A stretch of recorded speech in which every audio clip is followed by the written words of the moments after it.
Hello, hello. Welcome back to the Rock Hot Takes podcast. Hope you guys are doing well wherever you are, whenever you're listening to this. Um, this is going to be a kind of an in the weeds one. I mean, not too much, but we are going to be talking a little bit today about one of my favorite artists, one of my favorite records, Mr. Steve Vai and the Passion and Warfare record. Um, this one is, like I say, one of my favorites. It hit me like in a perfect time in my life as a 20-year-old working at a record store at the time. So it's going to be a little in the weeds. If and I'm not a guitar player, just straight up out of the box. Um, but I don't know. There's something about this cat that always kind of hit me in the heart. Because there are certain spots in my life where he definitely affected me, not just me but people close to me. So that was pretty cool. So you have these people that certain songs affect you certain ways. Um but by as always, if people ask me, hey, who are your favorite artists, I'm always going to say Prince and Steve Vai. And it's like, well, hey, you're the metal guy. It's like, well, yeah, I am the metal guy, but um, there's a certain soul to certain people, right? It's like, you might be a Marvin Gaye fan, or you might be, just certain things hit you in certain spots, right? Um, I'm a huge Prince fan, but I'm not going to talk about it. I'm not going to talk about Prince on this podcast or in my reels or anything. That's not my lane. I do stay in my lane with these particular things, but Vai is an opportunity for me to stay in my lane and talk about some really soulful crap, because he does have a soul, man. It's on there. You can feel it. So um I do want to talk about this, and it might get in the weeds a little bit for you guys because you know um I had to drag my wife kicking and screaming into this particular lane of music because she's a lyric girl, right? So when I talk to her about this style of music, more the instrumental or the progressive or that kind of stuff, she always gives me the same line. She's like, "There's no words and there's too many notes," and it was like that for years. I did manage to get her to come with me to a Steve Vai show, and she thoroughly enjoyed it. And I was like, "All right, I got her. She understands." So if she can understand it, then hopefully a lot of you guys can understand it too. If you're listening to this, you probably already understand it. So great. Um, we're going to do a little bit of bio, but a lot of this is going to be talking about the record Passion and Warfare specifically. But so yeah, let's get into it. Vi is a freaking pro- I prodigy. I mean, I think it's the right word. Um, so 18, he's at Berkeley doing his thing. Um, he he really wants to work with Zappa. So he's somehow, and I can't remember. Damn it, I can't remember the story. I apologize, but he somehow got the number. Somebody's going to call me out on this. I'm going to feel like just a complete idiot. Um, somehow got the number to Frank's house, and golly, where was the story at? Damn it! Oh well, y'all can check me on this, but got a hold of Frank's wife, wanted to talk to Frank, and she's like, he's on tour. Call back in 6 months. So anyway, um, eventually ends up as Frank Zappa's transcriptionist, I think is the right term. So he's basically just writing out all of Frank's songs, which is ridiculous if you know anything about Zappa's music. It's ridiculous as far as from a composition standpoint. Um, I mean, I dig it, but it's absolutely insane. Writing it out I couldn't even imagine. But but by studying music at Berkeley, and he's a like I say, he's got that brain, and we'll talk more about that brain in a little while. But yeah, so he's doing that, and he's had a hell of a career. So I'll go through this quickly. I'm not going to spend a ton of time on like all the things because I do want to get to the passion and warfare stuff. But so yeah, so I think one of the things I want to sit on here for a second is that um, Zappa was always like kind of a fu to the the bigger pieces of the music business. He was like one of the things that I have read multiple times in the past is Zappa was always like, if your music stands up, then it really doesn't matter. The labels don't matter. I think was his thing. It's like if your music can stand up, then who cares? Somebody will figure it out. And so that's the thing I think Vi did learn from Zappa is and we'll get into that a little bit in a second, but um Zappa was always kind of a fu to the industry itself because he was always very confident in what he was putting out, and Vi did learn a ish ton of stuff from Zappa, and you can tell because he was never beholden to the label or the industry. He was like, well, I'm just going to write what I'm going to write, and it's going to be, it's going to stand up, and then if I have to take it if I have to take it 2 or 3 places to get it marketed or sold, and or if I have to do it myself, which that's a whole nother thing. But so yeah, so we'll go through just a quickie.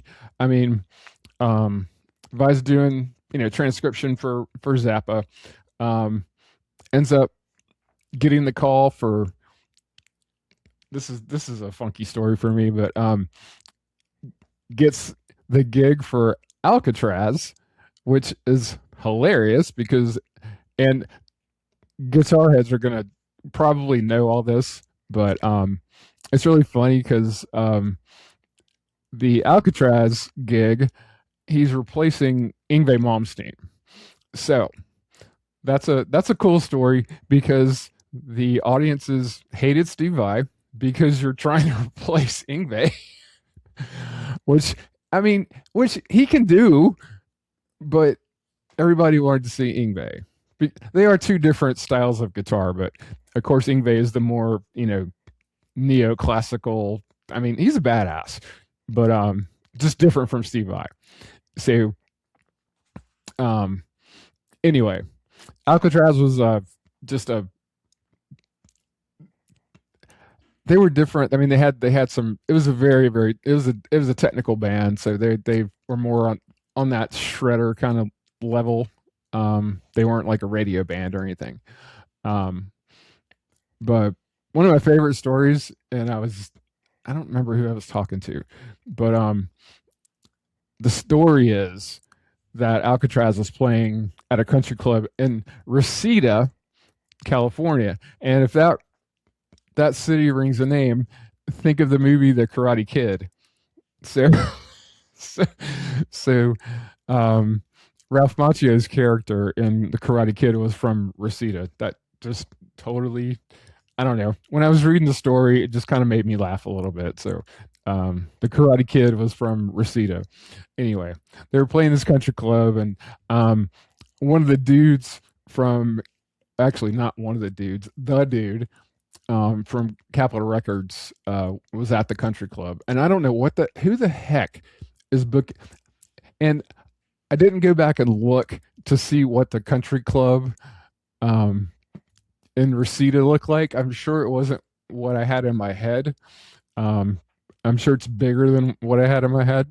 But anyway, Don Gershon, who was running Capitol at the time, was in the audience watching Alcatraz. and he uh he asked Vi if he basically signed him kind of on the spot. So Vi had he wanted to sign Vi to a solo contract. Um, so and this is kind of where the Passion and Warfare gig. This is in Vi's head from what I've read. This is kind of where the whole thing started. So um, he's he did a tour with Alcatraz, and then I mean the whole path to the Passion and Warfare record was kind of long, um, because he left Alcatraz and then left in 85, 86, I think. Must have been, yeah, it was probably 86, I think. Some of my dates are going to be off. And then, so then he goes to join the DLR David Lee Roth band, which was just, I mean, had to be just the most insane gig ever.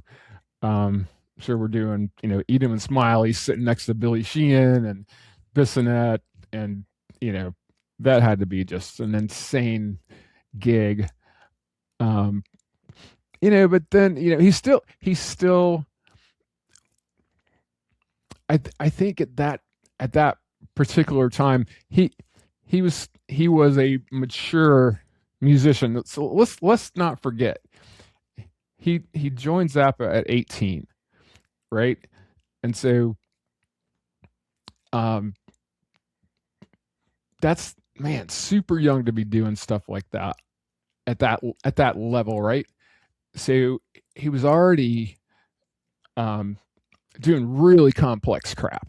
I mean, so, and then going into Alcatraz was probably, I won't say a step down, but I mean, he was still having to deal with the crowds because everybody wanted to see Yngwie. And then, okay, now let's go step into Eddie Van Halen's shoes, because basically that's what he was doing, right? Because David left Van Halen, and so he had to build this super group, which is basically what that was. So yeah, he gets the call, and so Eat Him a Smile, 1986 goes platinum. So yeah, it's that's got to be just kind of a mind, um, so, and Vi's he's still looking for that solo record, right? But then everybody's still pulling it. There's a lot of people pulling at his coattails to come, hey, come over here and do stuff, and um, and then he gets the Whitesnake gig, right? So I actually saw the, golly, what year was the Whitesnake? Excuse me while I look at my notes for a second. Sketching. So 92 is when he actually starts putting together the concepts for Passion and Warfare. I'm sorry, 82. I'm sorry, 82. Man, my dates are okay. My bad. So 82 is when he starts sketching stuff out.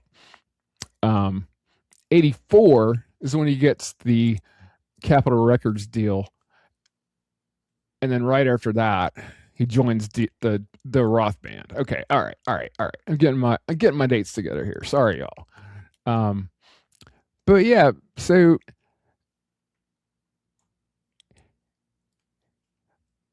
during that time, Capitol basically turns over their whole staff. So, the guy that signed him at the country club, he's gone. So, Vi's team sent like a cassette, just like some demo stuff.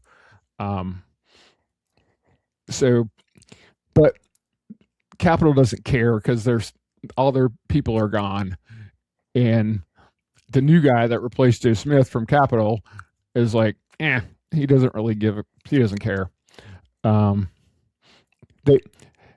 And so Vi sends them a tape. They said they lost it. They sent another tape,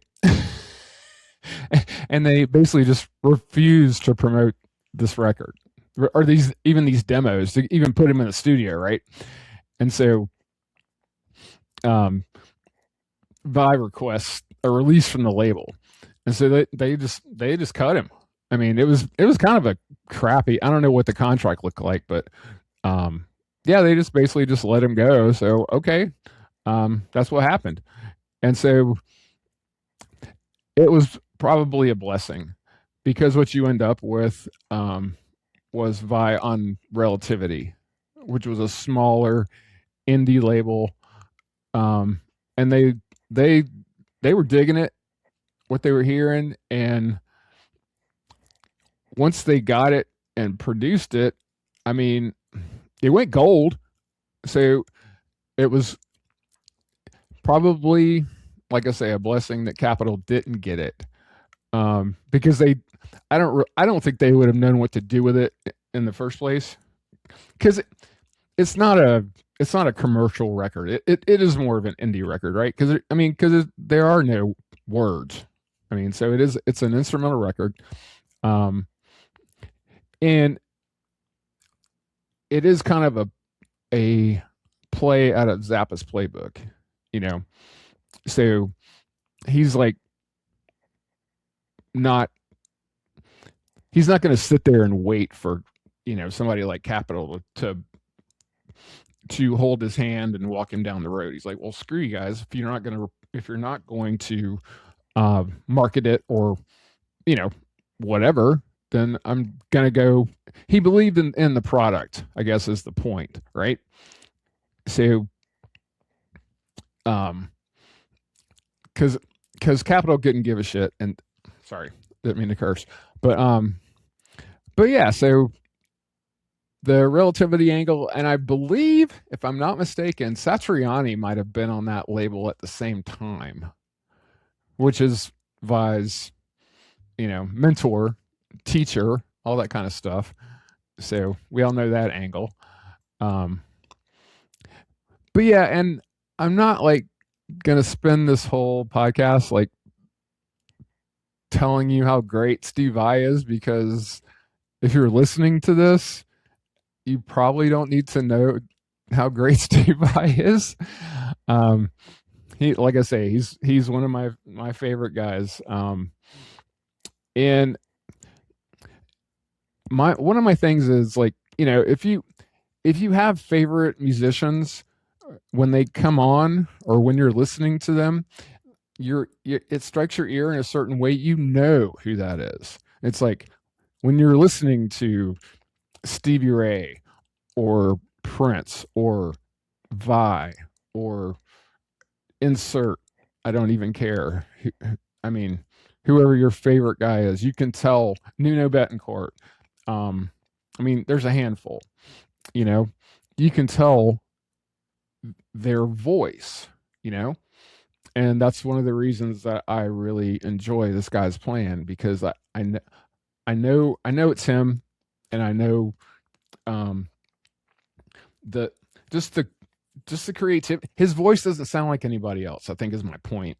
I'm rambling. I'm sorry, but yeah, it's an interesting thing, because I think he was the first guy that as a solo guitar player that I think I actually got into, because it's funky, right? You're listening to a 8-minute song and there's no words, right? That's It's kind of nerdy, in a way, but like I say, I'm not a guitar player. I'm a drummer, and I play a little bit of bass, um, but I can tell what's going on, you know. But no, but this record, I mean, it was his most commercially successful for sure. I mean, he had videos on MTV for the Love of God, and I think there was one for The Audience Is Listening, which is a hilarious song. Um, it's kind of a parody song. It's like he's in a if you listen to the song, it's basically him in a elementary school setup. I wrote this song for all my friends when I grow up. I want to be a famous rock and roll guitar player. And then he just starts wailing, and the teacher's losing her mind because it's so loud and all this stuff. It's a really funny song, but it's a really good song. Um, but then you get to stuff, like Animal, and there's this thing kind of goes all over the place. I'm not going to do it track by track, but if you don't know this record, like I say, this and Fire Garden, well, gosh, they're I have a bunch, but these two came out like right next to each other, so they are um, they are definitely great records. Um, but yeah, it's a I have a funky relationship with Vi because like I say, the first I first came up with him on Flexible, and he had just um, come out. That was after he left Frank, yes. And then you got to hear the Attitude song, which was like I think that was the first song I ever heard of his, maybe. And he had Stu Ham on bass. And if you never heard Stu Ham play the Linus and Lucy on the bass, you got to go listen to that because it is cool as hell. So he's playing two hands, so he's playing both piano parts on the bass, and it just sounds amazing. That guy he's ridiculous. I haven't seen him in many years, but he used to be on the G3 tour, which was used to be Satriani. It was usually Satriani and Vi, and then they would pick another guitarist, and they would just go and do just ridiculous stuff. I mean, Yngwie was on there one year. John Petrucci was on there one year. Eric Johnson. So they would just pick like just random ridiculous guitar players and just go out and just they would play covers or they would play just they basically would do whatever the heck they felt like doing, and they would have like ridiculous musicians backing them up. So um, they haven't done that in a while. Well, they did one recently, but it's not a regular tour like it used to be. But but yeah. So I'm rambling again. But anyway, so so a couple of cool things about this particular record. So he was coming off the Roth tour, um, and so he was actually getting into the studio. He's like, "All right, cool. I'm gonna make this solo record that I've been, building." No, actually, dang it, man, guys, I am so sorry. Um, he's building this on the White Snake tour. And after he comes out of that, then we're full on solo record. And I've actually talked to him a few times. I met him while he was in the David Lee Roth band. Um, and I will say a couple things. Um, they say never meet your heroes, and a lot of the times that is a very true statement. Um, but I will give this guy a lot of credit. He doesn't have a rock star vibe. He he comes off as a just very centered. I know what I know what I was put on this earth for, and I really like my fans, whatever. Um, and so I think he enjoys spending time with the people that enjoy his music. It's funky, right? Because I mean, we've all done like the meet and greets and whatnot, and some of the times it really sucks. I mean, I've had a couple of experiences with dudes, and I'm just like, wow, okay, won't do that again. But I've met, like I say, spent some decent time with Vi, um, and so and just quick story. So um, we were, I think it was at the Roxy in Atlanta, and it was just like a group of like probably 10 or 15 of us, and we just got to sit down and chat with them for probably 45 minutes to an hour. And first of all, I don't I wonder if this guy's from the planet Earth, because you could tell, yes, he was engaged, but you could also tell that brain was spinning. It's like there's and I've heard certain other people say it, or certain other musicians, they always have like a song in their something in their head, like kind of clicking along, and I'm sure that's the way Vi kind of operates. But so there's a story about the song "For the Love of God," about how he did like a 10-day fast in the process of writing this tune, and I asked him about it, and he's like, "Yeah, I was on the road with Roth, and I came off." And you got to imagine being on the road with freaking David Lee Roth has got to be just a freaking circus. And so he's like, yeah, as I was, kind of crafting the song, I needed to reset just like everything. And so he talked about like, and he said he wasn't like a big drug guy, and I don't know if he was saying that just to say it or if he was. I take him at his word. I don't know the guy, but um, seems like he's not a big drug guy. But he said he was, he was partying a little too hard, and he said he took a 10-day fast while he was crafting this song. And I was like, well, was there a purpose? And he's like, yeah, I was just I needed a reset. My body was like kind of broken. And so that was, I don't know, it was just kind of an um interesting take, because that song to me, I can feel like when I listen to it, it's my favorite Steve Vai song, first of all. But when I listen to it, I can feel kind of the pouring out, I guess. I don't know if that's the right term, but yeah, it's an I mean, I don't know. From talking to him, I looked him in his eyes and I could tell, I like I say, I felt like he was telling me the truth. Um but yeah, it's I don't know. I like I say, I've met him one, two, three, 4 times, and I just always feel like he's genuine.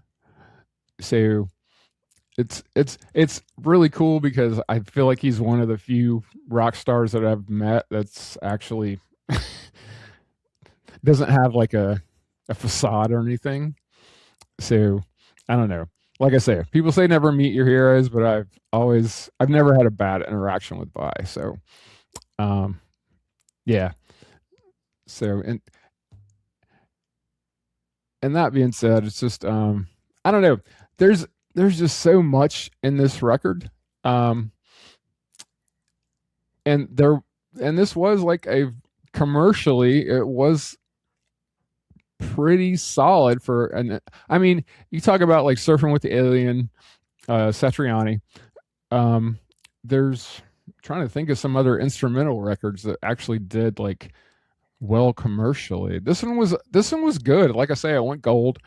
Um, so but then, I mean it only went to like I think it was at one, let's see, Billboard 200, 145. So yeah, it's not, I mean, not not great chart wise, but I mean, like I say, it did go gold. So um and it critically, I'm not that I really give a what critics have to say about it, but um the critics did like it. I mean, and it does have a ton. It's not just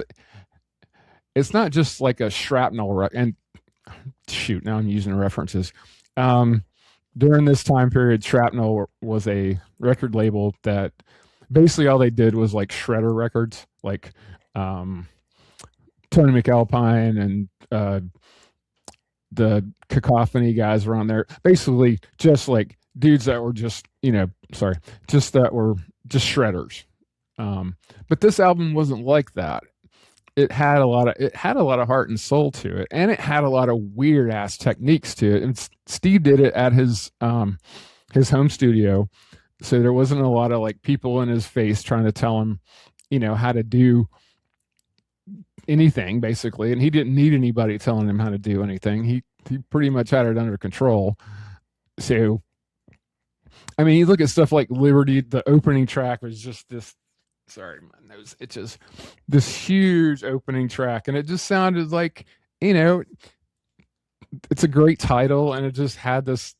It's I don't know. It sounds like a song that like a political figure could walk down the aisle to. I mean, it just has this you know, not to get political or anything. It's like you could see a president walking down the aisle to give a speech to a song like that. I mean, it is what it is. But there's other songs like The Animal, which is just a crunchy, groovy freaking, it's a nasty song. But it's great. I mean, I love a lot of that stuff. And then, you know, um, and then another story off of this thing is Chris Frazier, who plays a lot of the drums on this. He went to the audition and he didn't know what he was auditioning for. He knew he was going to an audition, but he didn't know exactly what he was getting himself into. He didn't know it was a Steve Vai audition. So yeah, there's just a lot of cool stuff in here, and it's a very interesting, at least from my perspective. This guy's, and I can't go into the whole career because I would be talking for 3 hours, but I just think without Zappa's influence, we'd be talking about a different career, because I think Zappa gave him a lot of that, Jedi knowledge that he needed to navigate the business itself. He already had the chops, right? I mean, hell, if you're getting into Frank Zappa's door at 18, then you already know what you're doing technically, but you also gained the industry knowledge, which for him to like just walk away from Capitol and go to an indie label, I mean, that's a big move. But he's had such a crazy career, and I mean, he's still doing stuff, right? But it's, I don't know. I said I wasn't going to get on here and gush, but I guess that's pretty much what I've done. But I mean, so yeah, this album came out in 1990, and people have, and that's another thing too. So if we look at metal in general in 1990, right? So we're about to hit the wall of Nirvana. I don't know if we've actually gotten there yet, but we are very close. Should have looked that one up too, man.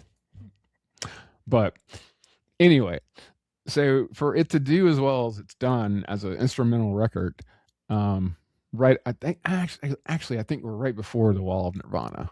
If y'all don't know what the Wall of Nirvana is, maybe this isn't your show, but the Wall of Nirvana is where metal got just hair metal, and whatever you feel about that term is fine. But it's just yeah, it's when grunge started. So I think we were right before that, actually. So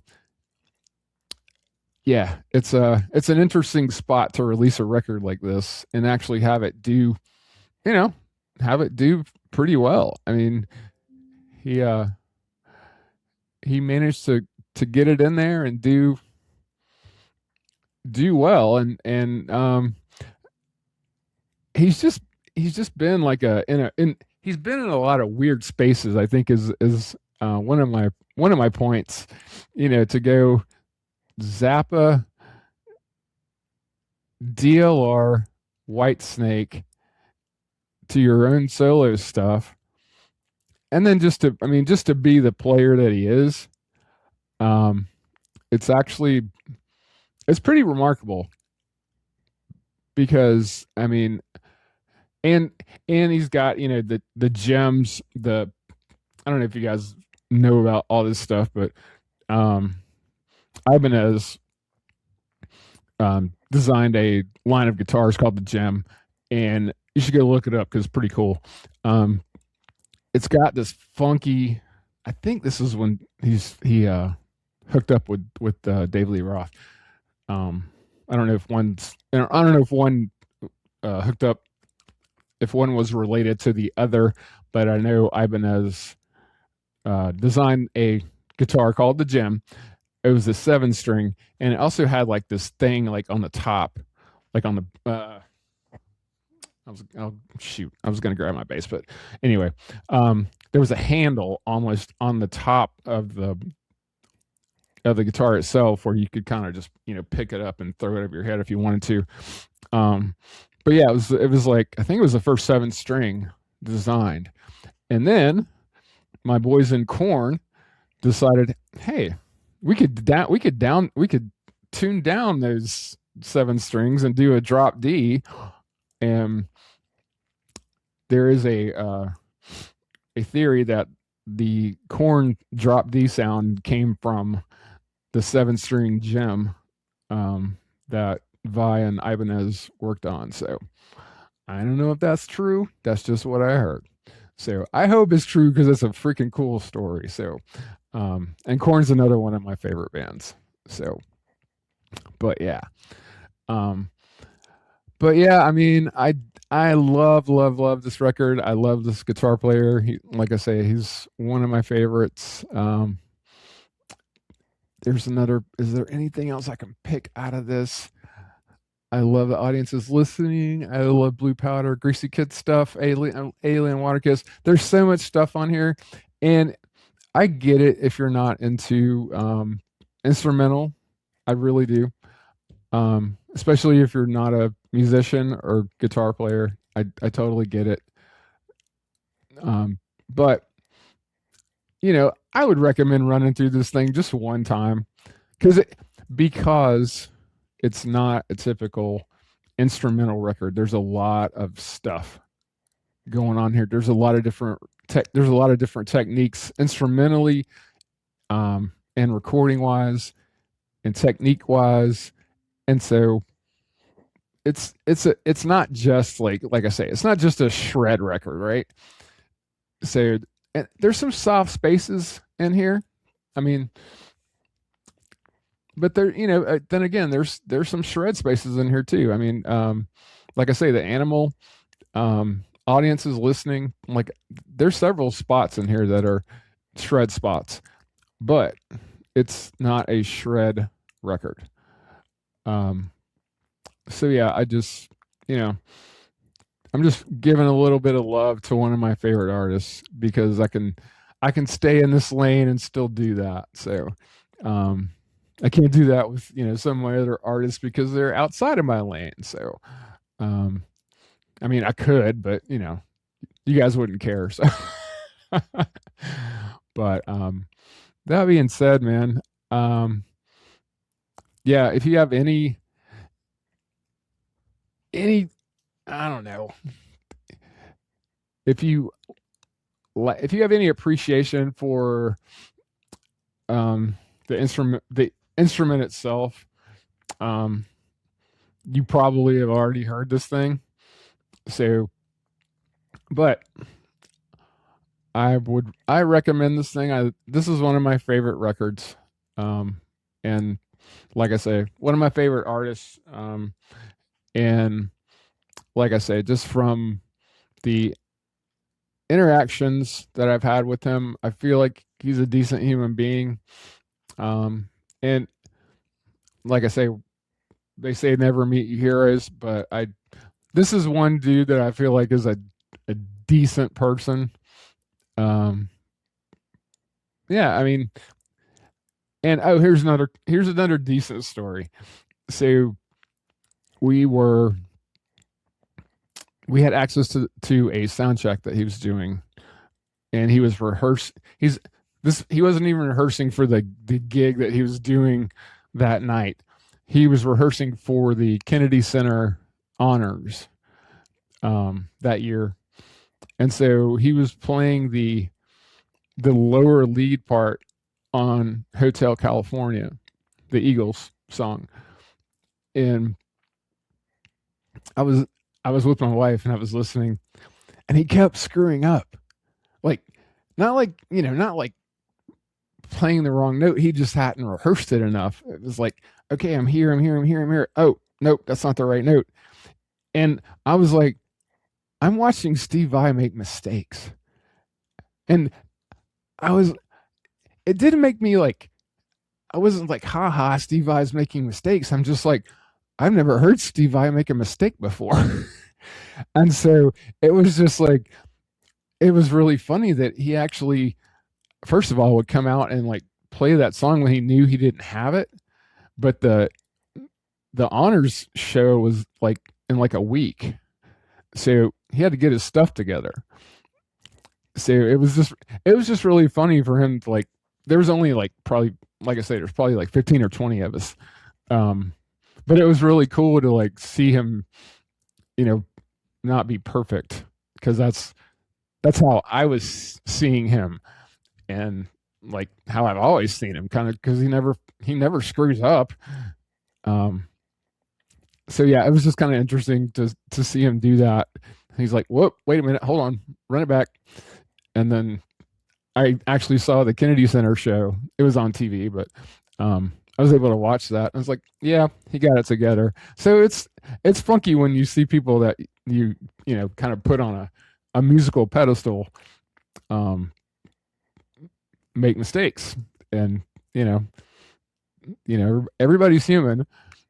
So they and you know Vai's rehearsal regimen is kind of insane if you read about it, because and that's something else that he learned from Frank, is that he would have a ridiculous rehearsal regimen, like 12 hours a day type stuff. And so, but that's how you get the product that you get. So anyway, I think I've exhausted all my Vi stories and how much I've gushed about this man. So um, I'm obviously a huge fan. Um, I should have gotten my hot sauce. I got this DVD, and you can see over my shoulder right here. um, but yeah, I got this package, this shirt, this DVD, and I think I actually got some hot sauce, which is actually not bad. But anyway, guys, I fully recommend, if you haven't gone, if you've never gone to see Vi live, I totally would recommend it, because he like wardrobe changes and lasers coming off this the suit and the guitar and everything. He is a not only a fantastic musician, but he's also just an insane performer. You can see that he is like, he's into it, and he's just, he's glad you're there, and he wants to put on a show. So, you know, there's a lot of these guitar dudes that they're just up there just, shredding and shredding and shredding. And there's a few that I could speak of, but and all they do is just stand up there and shred. And I'm like, okay, cool. I know you can play the guitar. But Vi puts a lot of emotion into what he's doing, and he wants to put on a show for the audience because he knows they paid money for that ticket. And so that's another point of appreciation that I can get into with this dude, because when I think about instrumental, that style of music, I do think there's a lot of guys that, okay, I'm just going to stand up here and shred. I'm not going to move around a lot. I'm not going to change my clothes 5 times, because Vi definitely does that. And I'm not going to have like lights on my arms and lights on my guitar doing weird. Trust me, it's cool as hell, but it's a little weird. But anyway, he does, during the live shows, he does put it out there for the fans, and so that's another reason I can appreciate. And he always brings people with him. Musicians that are on the stage with him are always, I mean, freaking crap. It's usually Billy Sheehan playing bass, which, in my book, I think he's like kind of the Eddie Van Halen of bass players. He's ridiculous. And he's always going to have, people like Tony McAlpine playing bass, oh shoot, I'm gonna mess this guy's. I don't remember the guy's name. He has his rhythm guitar that he's had forever. Shoot, my bad. I don't have it. But anyway, yeah, he always brings a great crew, and it's just, if you ever get the chance, I would recommend, because it's a different kind of deal from most And Jeremy Colson, his drummer, is a freaking he's a madman. Um, so yeah, I would totally recommend it because it's not your standard just instrumental guitar shredder kind of show. It's a show. So, anyways, but that being said, I hope you enjoyed this. I know I've droned on a lot about this one man, but I thoroughly enjoyed this record, and it's to me it's one of the best instrumental guitar records of that era and maybe of all time. There's a ton of critical reception that backs up what I'm saying. Um, so yeah, just I'm just happy. I'm happy to talk about it. I mean, it's you know, like I say, it's a freaking amazing record. So I totally totally can recommend this. And yeah, so I've done my 45 minutes on this thing, and that's a low number. I could have talked about this for 2 hours, but I won't bore you with that. So that being said, guys, thank you for looking in, and y'all be safe out there. Love you guys.